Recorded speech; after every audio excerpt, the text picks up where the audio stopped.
At 0147 hours on July 23, 9:09:45, electrician's mate, 3rd class, Billy Hatfield connected the final wire to a micro-switch wedged between railroad ties.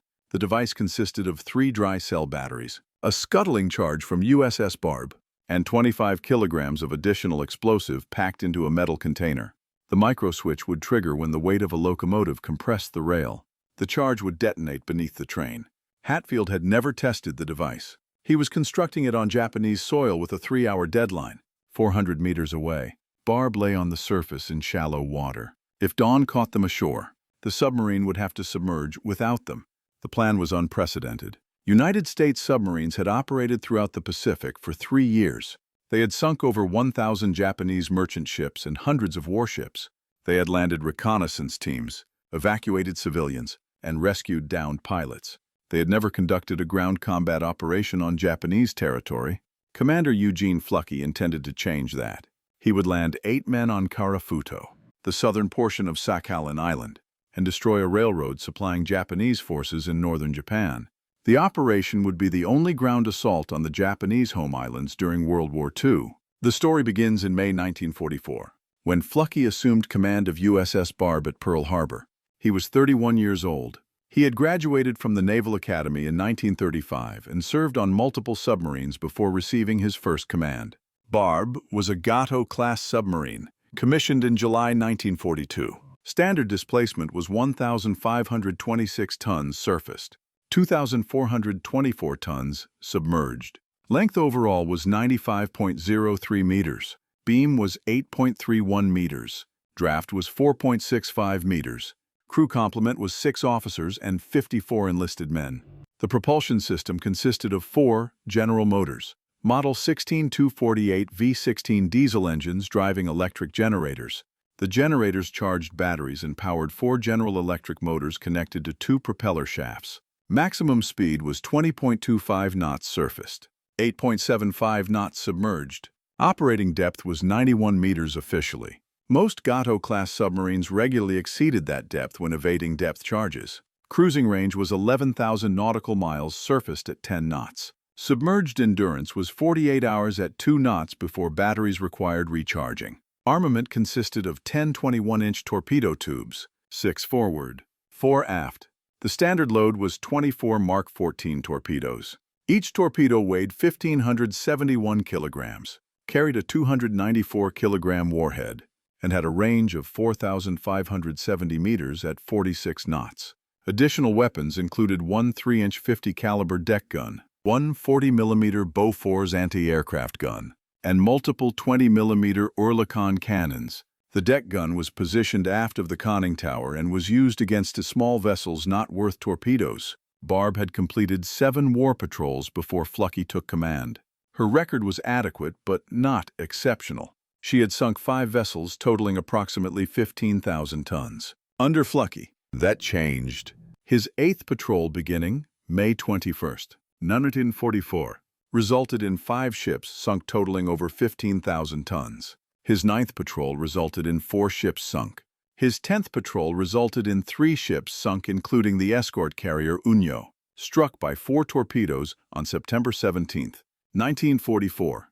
The carrier sank in less than 1 hour. It was one of only 8 carriers sunk by United States submarines during the war. The 11th patrol, beginning December 19, 1944, established Barb's reputation. Fluckey received intelligence about a convoy anchored in Namquan Harbor on the east coast of China. The harbor was shallow, mined, and surrounded by shore batteries. Conventional doctrine prohibited submarines from entering enclosed harbors where escape routes could be blocked. Fluckey decided to attack anyway. On January 25, 1945, at 00:20 hours, Barb entered Namquan Harbor on the surface. Fluckey navigated using radar and depth sounder because charts were unreliable. The water depth was 9 meters. Barb's draft was 4.65 meters. Clearance beneath the keel was 4.35 meters. If Barb struck a reef or mine, she would sink before the crew could escape. Fluckey proceeded at full speed. At 0032 hours, Barb detected over 30 ships at anchor. They were silhouetted against the shore. Fluckey maneuvered to firing position. At 0038 hours, he fired 8 torpedoes from 2,400 meters. The torpedoes ran true, 8 hits. 3 ships sank immediately. 3 more were damaged severely. Explosions lit the harbor. Japanese searchlights activated. Shore batteries opened fire. Fluckey ordered full speed toward the harbor entrance. Barb raced through uncharted waters at 16 knots. Shells landed close but scored no hits. By 00:48 hours, Barb was in open water. The attack had taken 16 minutes. The action earned Fluckey the Medal of Honor. His citation read that he demonstrated conspicuous gallantry and intrepidity at the risk of his life above and beyond the call of duty. Barb received the Presidential Unit Citation. The crew received recognition as one of the most aggressive submarine teams in the Pacific Fleet. But Fluckey believed conventional submarine tactics were becoming obsolete. Japanese merchant shipping had been depleted. Targets were increasingly scarce. Submarines needed new missions. He proposed shore bombardment using rockets. Between patrols, Barb underwent refit at Mare Island Naval Shipyard in California. Fluckey requested installation of rocket launchers. The Bureau of Ordnance approved. In April 1945, workers installed racks for 72 5-inch unguided rockets on Barb's forward deck. The rockets were Mark 10 Hedgehog anti-submarine weapons modified for surface bombardment. Each rocket weighed 13 kilograms and contained 3 kilograms of high explosive. Range was approximately 1,800 meters. Accuracy was poor but volume compensated. Launching 72 rockets simultaneously would devastate an area target. The 12th Patrol began June 8, 1945. Barb operated in the Sea of Okhotsk off the coast of Hokkaido and Karafuto. These were Japanese home waters. The targets were small vessels hugging the coast and shore installations supporting Japanese garrisons. On June 22nd, Barb approached the town of Sherry on Hokkaido. At 01:30 hours, from 4,800 meters offshore, Fluckey ordered rockets away. 72 rockets lifted from the deck. Most struck the town center. Fires erupted. Barb withdrew before Japanese forces could respond. It was the first submarine-launched rocket attack in history. Additional rocket attacks followed at Shikuka, Kashiho, and Shiratoru. The psychological effect on Japanese coastal defenders was significant. Submarines had been threats to shipping. Now they were bombarding towns directly. No coastal settlement was safe. Fluckey observed that the rocket attacks achieved minimal material damage but substantial morale impact. Japanese civilians fled coastal areas. Troops were diverted to coastal defense. This satisfied Fluckey, but he wanted more. He wanted a target that would prove submarines could conduct offensive operations beyond their traditional roles. On July 18th, while patrolling off the east coast of Karafuto, near a bay Fluckey named Patience Bay, he observed a railroad running parallel to the coast. Trains moved along it regularly, presumably carrying troops and supplies to northern garrisons. Fluckey remarked to his officers that he wished he could blow up one of those trains. Chief of the boat Paul Saunders overheard. Saunders was 30 years old. He had served on Barb since 1942 and had participated in all 12 patrols. He suggested a landing party could go ashore and mine the tracks. Fluckey developed the concept. 8 men would land from rubber boats. They would carry explosives and place them on the tracks with a pressure-activated detonator. When a train passed over the device, it would detonate. The explosion would destroy the locomotive and derail the train. The landing party would return to Barb before dawn. Total time ashore would be 3 hours maximum. The risks were substantial.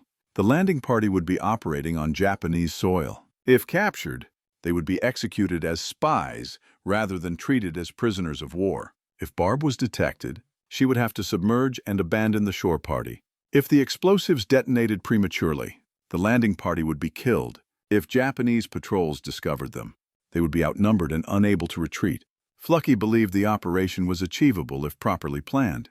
He requested volunteers. Every member of Barb's crew volunteered. Fluckey established selection criteria.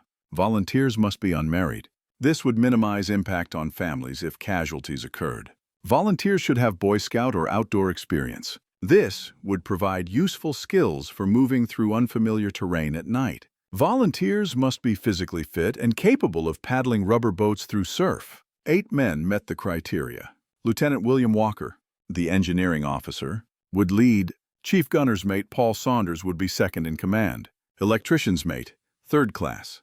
Billy Hatfield would construct and install the explosive device. Signalman, 2nd class Francis Sever. Ship's cook, 1st class Lawrence Newland.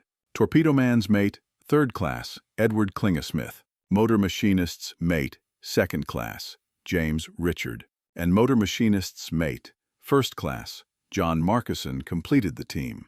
Fluckey wanted to lead the landing party himself. His officers objected. The commander belonged with the ship. If Fluckey was captured or killed, command would transfer to the executive officer who lacked Fluckey's combat experience. One officer threatened to report Fluckey to Commander Submarine Force Pacific if he attempted to go ashore. Fluckey relented. Walker would lead. Fluckey would command Barb. Training began immediately. Hatfield designed the explosive device using a 55-kilogram scuttling charge normally used to destroy submarines if they were about to be captured. The charge was self-contained and waterproof. Hatfield added 3 dry cell batteries and a micro-switch salvaged from torpedo components. The micro-switch would close when the rail compressed under the weight of a locomotive. This would complete the electrical circuit. The batteries would fire the detonator. The charge would explode. The landing party rehearsed procedures for 5 days. They practiced launching rubber boats from the submarine's deck. They practiced paddling through simulated surf. They practiced moving silently through darkness.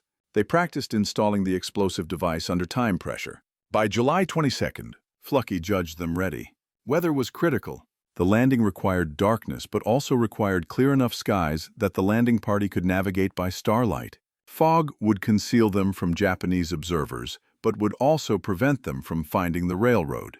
A storm would make boat handling impossible. Cloud cover was ideal, enough to obscure the moon but not enough to create complete darkness. Weather on July 22nd was acceptable. Fluckey decided to proceed. At 23:30 hours on July 22nd, Barb surfaced approximately 870 meters from shore.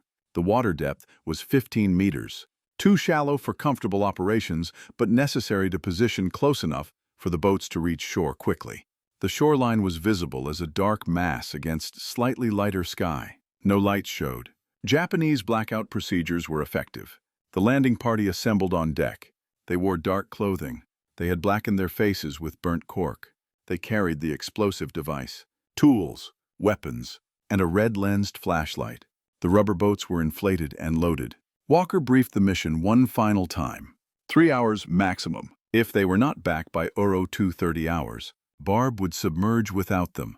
Fluckey added that if they encountered Japanese forces, they should evade rather than fight. The mission objective was destroying a train, not engaging enemy troops. At 23:45 hours, the boats launched. Walker led one boat with Hatfield, Sever, and Newland. Saunders led the second boat with Klingesmith, Richard, and Markison. They paddled toward shore. The distance was 870 meters. Estimated time was 20 minutes. The boats maintained close formation to avoid separation in darkness. They reached shore at 00:05 hours on July 23rd. The landing site was a narrow beach backed by vegetation. Beyond the vegetation, the ground rose toward the railroad embankment, visible approximately 400 meters inland. No Japanese positions were visible. No patrols were evident. The area appeared unguarded. This was expected. Karafuto's east coast was remote. Japanese forces concentrated on the west coast facing the Soviet Union. The east coast received minimal attention. Saunders and Richard remained with the boats. The other 6 men moved inland. They carried the explosive device between them. The device weighed 55 kilograms. 2 men could manage it, but movement was slow.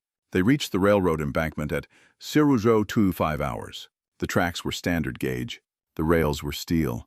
The ties were wood. The ballast was crushed rock. The tracks ran northeast to southwest following the coastline.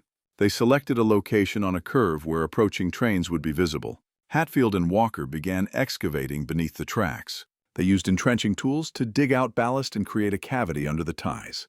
The cavity needed to be deep enough to conceal the explosive device and thin enough to accommodate it. Digging was difficult because the ballast was compacted and shifting it created noise. They worked carefully. At 01:10 hours, they heard a train approaching from the northeast. They stopped digging and lay flat beside the embankment. The locomotive passed 20 meters away. It was pulling approximately 12 freight cars. The train speed was perhaps 40 kilometers per hour. The locomotive headlight illuminated the tracks ahead but did not sweep the sides of the embankment. The train passed without detecting them.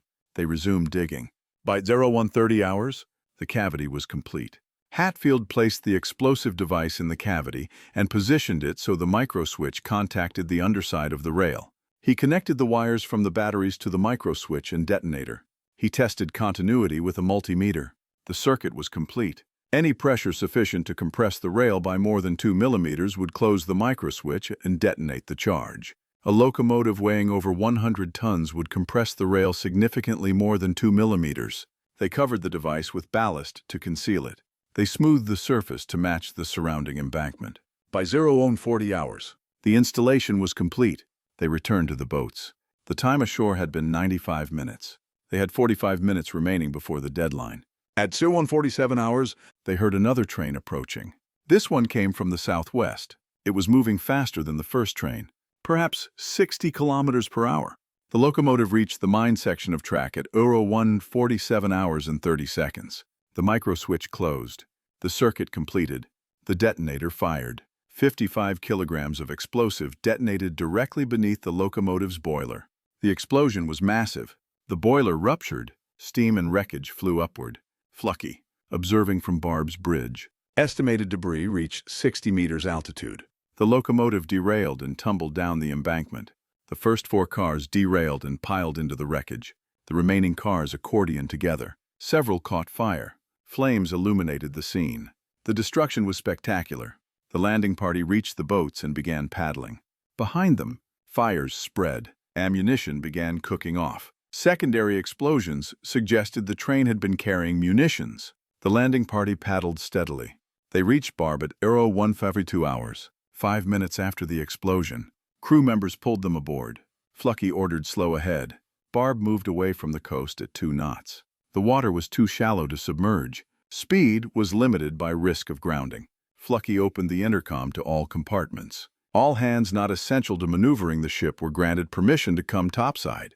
Hatches opened. Sailors poured onto the deck. They watched the fires burning ashore. The train was still visible, a distant tangle of wreckage illuminated by flames. Fluckey let them watch. This was their accomplishment. They had done what no submarine crew had done before. They had conducted ground combat operations on Japanese soil and destroyed a strategic target. By 02:30 hours, Barb had reached water deep enough to submerge. Fluckey ordered the crew below and took the boat down. They continued away from the coast at periscope depth. By dawn, they were 15 kilometers offshore in safe water. No Japanese response had materialized. Apparently, the explosion had been attributed to accident or sabotage by local resistance. The Japanese did not suspect a submarine crew had gone ashore. Barb continued her patrol for another 10 days. On August 2nd, she arrived at Midway and tied up at the submarine base. The battle flag was displayed on the conning tower. The flag showed patches representing each ship Barb had sunk. 17 vessels totaling 96,628 tons, 1 escort carrier, 1 frigate, 4 large merchant ships, 11 smaller vessels, rocket attacks on 4 towns, and at the bottom of the flag, a black silhouette of a steam locomotive. The train symbol was unique. No other submarine battle flag displayed a train. Barb was the only submarine credited with sinking a train. The Navy officially recorded the accomplishment. Commander Submarine Force Pacific sent congratulations. Admiral Chester Nimitz sent personal commendation. Fluckey received his 4th Navy Cross. The landing party members each received Silver Stars. Chief Saunders received 2 Silver Stars for separate actions during the patrol.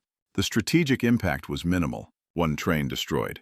Perhaps 100 Japanese soldiers killed. Supplies delayed by days rather than weeks.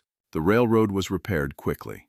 Trains resumed operations, but the psychological impact was significant. Japanese forces now understood that American submarines could strike targets previously considered safe. Coastal railroads were vulnerable. Shore installations were vulnerable. No location was secure. This uncertainty forced Japan to disperse defensive forces and reduce their effectiveness.